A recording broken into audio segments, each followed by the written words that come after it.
Olá pessoal, tudo bem? Sejam bem-vindos aqui ao canal Geografia em Pauta.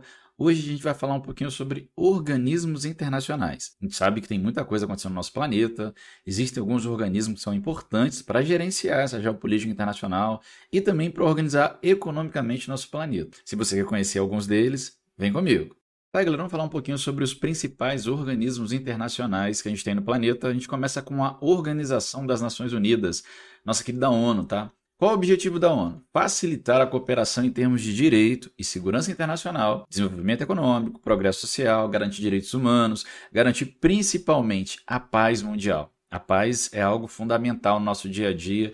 Ela foi criada logo que terminou uma Segunda Guerra Mundial que foi extremamente devastadora para a humanidade e que deixou ali pelo menos alguma coisa que deveria servir de lição. A gente não aguentaria, enquanto humanidade, uma terceira guerra mundial. Então era necessário criar um organismo que permitisse que a paz, pelo menos em termos globais, ela fosse garantida. E a ONU é esse organismo internacional, tá, galera, que é responsável pela paz, por garantir a paz. A ONU ela foi fundada em 1945, vamos lembrar aí, ó. Segunda Guerra Mundial ela vai de 1939 e termina em 1945 e ali a gente vai ter a criação da ONU logo após o final da guerra. Objetivos: deter as guerras entre os países e facilitar o diálogo entre os países para que a gente não vivenciasse uma nova guerra, um novo contexto de guerra mundial. Lembrando que no século XX tivemos duas grandes guerras que envolveram muitos países do mundo e que mataram milhões de pessoas. Além disso, a ONU é formada hoje por 192 países membros, 192 estados, incluindo quase todos os países soberanos do planeta, o que é muito representativo. Ela está dividida em diferentes instâncias administrativas.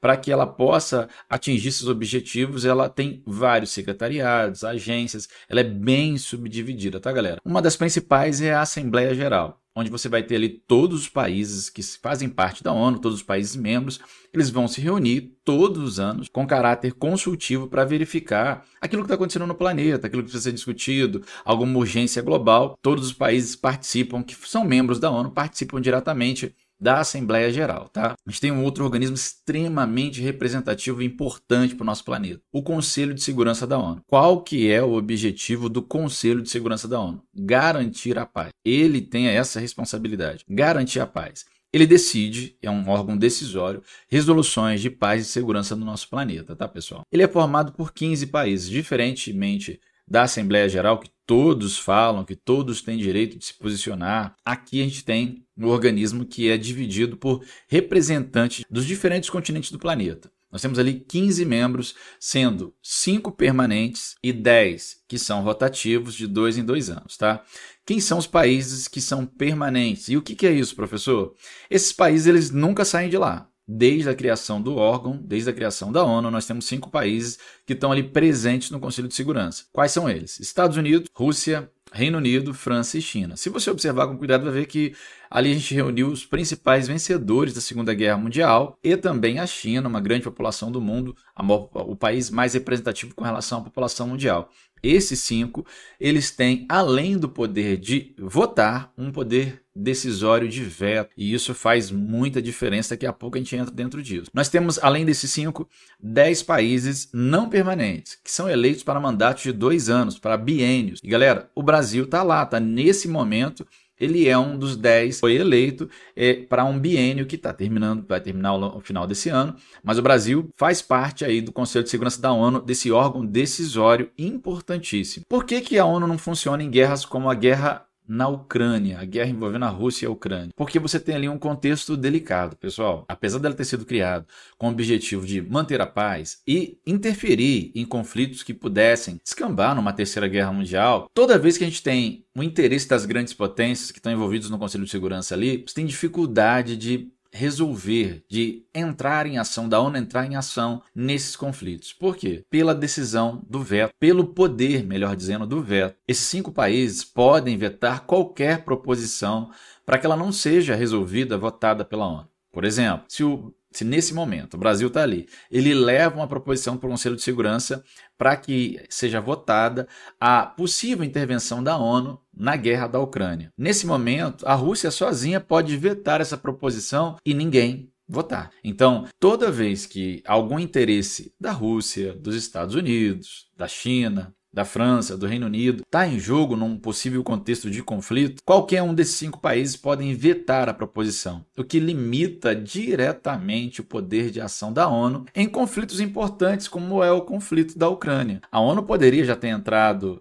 nesse contexto, já poderia ter resolvido esse problema, contudo, qualquer proposição de intervenção da ONU vai ser vetada pela Rússia, pela China ou por algum aliado da Rússia que está ali no contexto que a gente tem ali dos países permanentes. Se você observar com cuidado, vai ver que Estados Unidos é uma grande potência global, importantíssima. A Rússia é uma grande potência global. O Reino Unido, a França e a China. E elas têm se posicionado nos últimos anos em contextos diferentes. Normalmente, elas não estão do mesmo lado. Você imagina, por exemplo, se a China decide invadir Taiwan. Como que a ONU poderia atuar nesse contexto? Porque qualquer proposição que fosse levada para discussão na ONU, no Conselho de Segurança, a China poderia sozinha vetar qualquer possível interferência da ONU nesse conflito. Então a gente sabe que, infelizmente, a ONU ela tem uma dificuldade, e essa dificuldade está diretamente ligada a essa questão que envolve o membro permanente, esses 5 que têm poder de veto além de voto, tá, galera? Então aí a gente consegue entender porque a ONU normalmente não consegue atuar muito fortemente em alguns contextos de conflito, como é o conflito na Ucrânia. Galera, mas a ONU não tem só isso de organismo, não. Esse é muito importante, tem que se falar muito sobre ele porque ele é o órgão que tem o objetivo de garantir a paz, onde você tem ali os boinas azuis, onde você tem ali as tropas da ONU com representantes de diferentes países que vão entrar em contexto de conflito e vão tentar ali manter a paz de alguma forma. Ali tem exército, diferentemente de um outro organismo que foi criado entre a Primeira e a Segunda Guerra, que também tinha o objetivo de manter a paz e que não conseguiu, que foi a Liga das Nações. Se você quer entender um pouquinho do que foi a Liga das Nações, é só você deixar nos comentários aí que a gente faz um vídeo falando sobre a Liga das Nações, que foi um organismo internacional que veio anterior à ONU, que deveria impedir a Segunda Guerra Mundial, mas como se sabe, a Segunda Guerra Mundial aconteceu e a Liga das Nações não teve poder para poder impedir. Tá bom, galera? Então, entender o papel desses 5 é necessário. Em algum momento a gente pode fazer até um vídeo falando sobre a reforma da ONU. Outro tema extremamente importante. O Brasil, inclusive, tem sido uma liderança nos últimos anos no contexto de pedir uma reforma. Quando se fala de reforma da ONU, é mudar essa característica aí, principalmente do Conselho de Segurança, que é um organismo extremamente significativo, mas que não é tão representativo, tá? Quando você pensa nesses 5 países com poder de veto aí, você vê que há um problema ali, e esse problema dificulta as ações da ONU no nível internacional, principalmente em contextos onde o interesse desses 5 estiver em jogo. Galera, continuando na ONU aí, nós temos outros órgãos importantes, mas lembrar que o órgão decisório é o Conselho de Segurança. Todos os membros da ONU devem aceitar aquilo que é definido pelo Conselho de Segurança. Por isso se torna mais significativo ainda o poder dos 5, os 5 permanentes, tá, galera? A ONU possui outros órgãos significativos. Vamos lá, Conselho Econômico e Social, que auxilia ali na promoção, na cooperação econômica, na questão social a nível de mundo, no desenvolvimento mundial. Quando você vê, galera, a gente tem algumas agências da ONU que são importantes, como a Unicef, que atua a nível mundial, a OMS, a Organização Mundial da Saúde, tá tudo ligado à ONU, tá? Em outro contexto, eu vou fazer podcasts, aí eu faço até um convite para você, podcast Geografia em Pauta, falando de cada um dos organismos que a ONU tem. A ONU, ela é complexa, tá? A gente vai falar aqui, fazer um resumão, apesar que tá ficando grande, mas um resumão daquilo que é mais significativo dentro dela, tá? Secretariado, ele vai fornecer estudos e informações. Nós temos um secretário-geral na ONU, Antônio Guterres. Tribunal de Justiça, que é o principal órgão quando a gente pensa na questão judicial da ONU. Então, quando a gente pensa em questões que envolvem disputas jurídicas entre 2, 3 ou mais países, nós temos um Tribunal Internacional de Justiça aqui, que é um organismo importante e significativo da ONU. Galera, só deixar claro que a gente vai falar mais sobre a ONU, mas eu falo ou em outro vídeo ou nos podcasts. Faça aqui o convite para você poder ouvir o podcast Geografia em Pauta. Inclusive, já tem podcast lá falando sobre os organismos da ONU, mas vou fazer um novo para 2023 para vocês aí. Fundo Monetário Internacional. Vamos pensar aí que o século XX foi um século extremamente marcante para a história da humanidade. Nós temos ali, ainda no contexto da Segunda Guerra Mundial, pode olhar que é 1944, a criação do Fundo Monetário Internacional. Ele é criado por uma conferência significativa, a Conferência de Bretton Woods, lá em 44, com representantes de 44 países. Qual que era o objetivo? Emprestar dinheiro para esses países. O objetivo era, de alguma forma, permitir que os países do mundo pudessem se reconstruir, tá? A gente vai ver que tem 2 organismos que foram criados ali em 44 pela Conferência de Bretton Woods que tinham esse objetivo, reconstrução econômica dos países. Hoje ele mais gerencia as dívidas dos países que pegaram empréstimos e é acusado de ter uma ideologia neoliberal. Professor, eu não sei o que é isso. Quer saber? Deixa nos comentários aí que a gente traz um vídeo falando sobre essa ideologia neoliberal. O outro organismo que foi criado, no sentido de reestruturação econômica, é o Banco Mundial.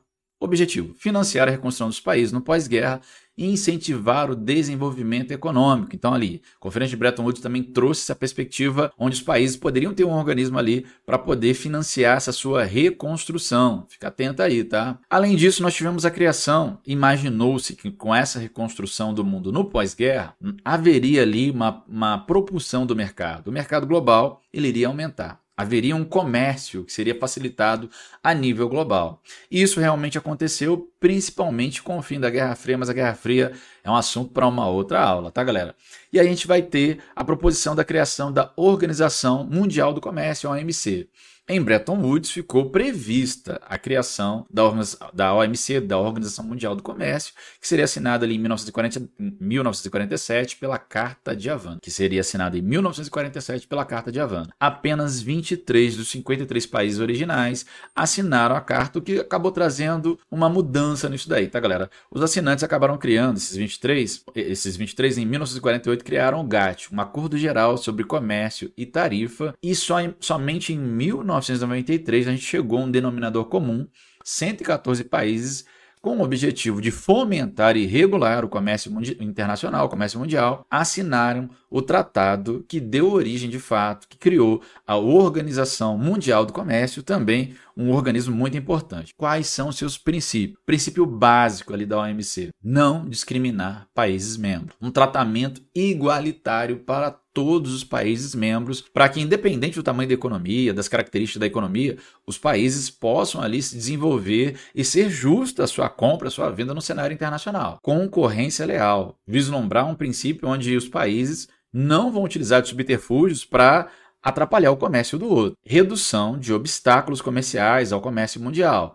Limites quantitativos, a criação de cotas ali dentro da OMC e redução das barreiras comerciais através da diminuição das tarifas alfandegárias. São aquelas tarifas de importação que os países têm ali para a entrada de algo que vem de outro país. Normalmente você tem tarifas que são cobradas ali e que foram paulatinamente sendo diminuídas, apesar de ainda existirem. A gente pode mais na frente falar sobre blocos econômicos e como eles foram importantes para a redução dessas tarifas comerciais, dessas tarifas alfandegárias. Além disso, são tratadas outras coisas que são importantes, questões significativas. Vamos pensar aí, por exemplo, num padrão mínimo para as leis trabalhistas, como a delimitação da jornada de trabalho. Então a gente vai ter ali, uma legislação a nível dos países, uma regulação que permita com que os empregados e os empregadores eles tenham ali limites legais para o trabalho.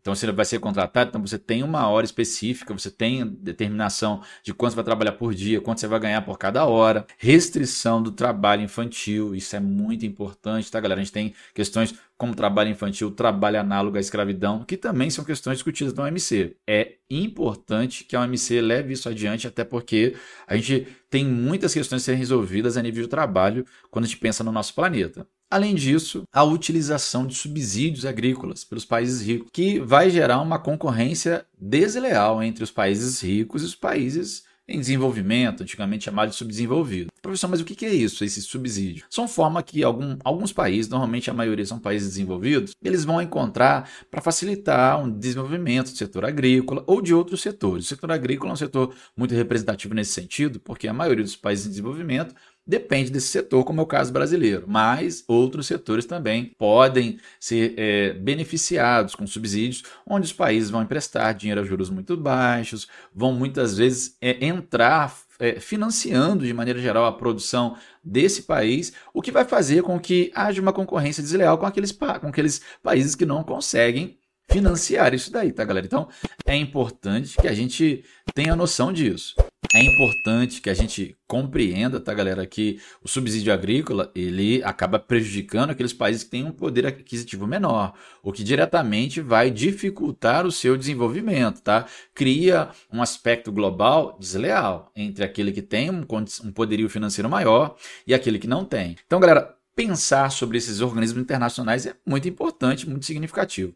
É claro, a gente está dando aqui uma ideia geral, apesar de ter ficado um pouquinho grande essa videoaula, mas para que você possa compreender o papel da ONU nessa ideia geopolítica internacional, como é significativo e importante, apesar das limitações. E aí você vai lembrar, né? Por que é tão limitada essa atuação? Principalmente porque no Conselho de Segurança tem 5 países ali que são permanentes, que têm poder de veto. E isso é importante para entender por que ela não atua em alguns conflitos globais. E é claro, o FMI, o Banco Mundial, o contexto que eles foram criados, por que eles foram criados, isso é significativo também para entender o nosso mundo. Se você quer compreender um pouquinho melhor esse mundo, não se esqueça de deixar seu like no vídeo, se inscrever no canal, de deixar também nos comentários aquilo que você compreendeu, que você não compreendeu, o que você quer que a gente traga para você aqui, que daqui a pouco a gente volta trazendo um pouquinho mais de geografia para o seu dia a dia. Galera, obrigado pela audiência, pela paciência e até a próxima. Daqui a pouco a gente traz mais pautas da geografia para você. Obrigado!